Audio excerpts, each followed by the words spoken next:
what does, Joe Garcia, the human, want?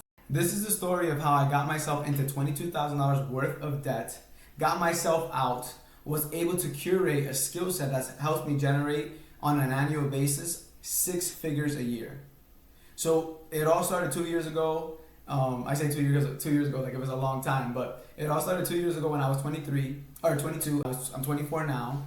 I am a junior in college. I decided to drop out. It's January time.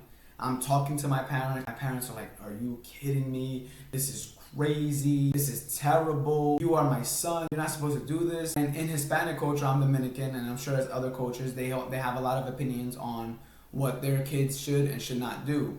And me, for example, I used to hold, I still do hold a lot of value and a lot of weight on what my parents think about me, how they feel about me, their perception on me, not because they're my parents. But in that moment, they were like, my son this, my son that, my son this. I was like, you know what?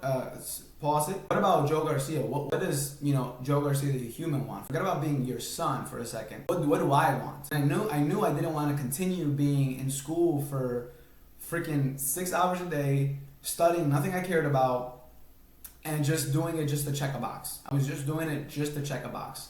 That is not the way that I wanted to live my life, so I decided to drop out.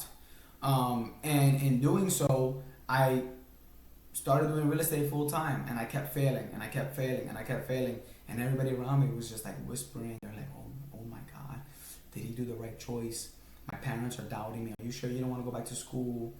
People in my circle are like, come on, let me come. Like, what are you doing here?